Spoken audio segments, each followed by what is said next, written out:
phoenix took me, carried me in his claws, high above the world, so that I could see beyond tomorrow. And I looked, and beheld the future. I saw the decimation of our kin, hunted beyond hunting, death beyond death to the last one. There were no more children, or grandchildren, or fathers or mothers. This was the first sign Phoenix gave to me that the children of the Weaver, the humans, will give us the Garou. And I looked, and I beheld the future.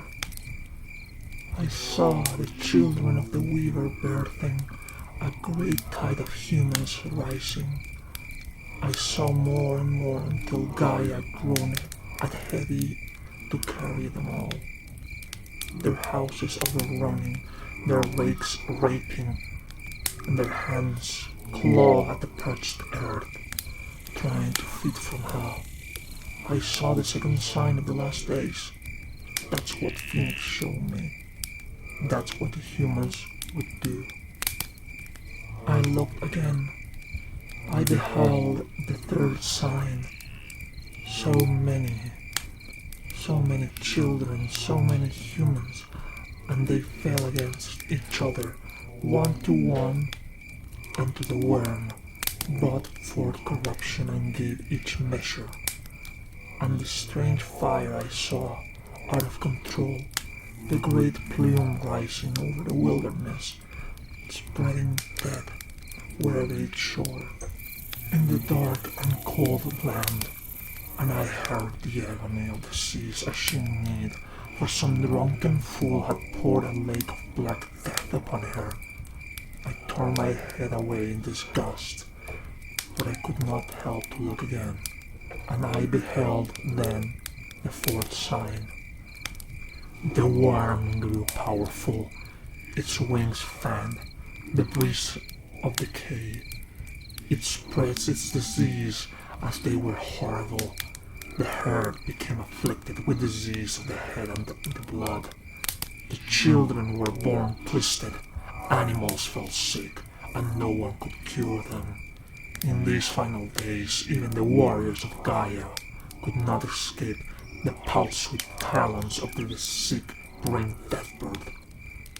A tear in my eye, I looked again, and the phoenix showed me the fifth sign. I saw other plumes rising like death spears towards the beautiful sky, piercing it, letting Father Sun burn and parch Gaia. The air grew hot. Even in the darkness of winter it was warm. The plants withered in the sun. A cry of pain and disease arose from the dying forest, as one of the relations cried tears of mourning. Then, as though a veil were torn, the sixth sign showed itself to me.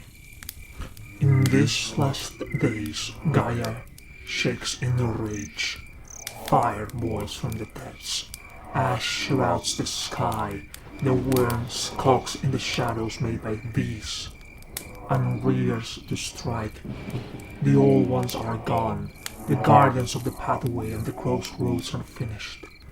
In these final days, the sixth sign will make itself known in the packs that form. Each pack will have unto itself a quest, a sacred journey it must perform. Such is the will of Gaia. I saw the sky turn black, and the moon was blood, and the seventh sign I glimpsed, though I could not look on it full. But its heat I could feel. The apocalypse, the final days of the world. The moon was swallowed by the sun, and it burned his belly.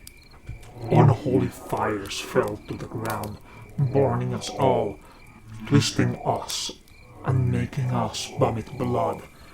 The worm had made himself manifest in the towers and the rivers and the lands, and everywhere its children ran rampant, devouring, destroying, culling down corpses of every kind, and the herd ran in fear.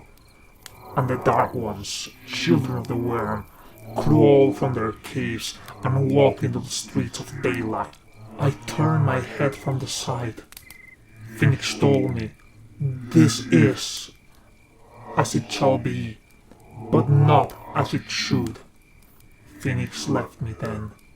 Now I cannot dream. I can only remember the signs, each one in perfect detail. These are the last days. My Gaia have mercy on us.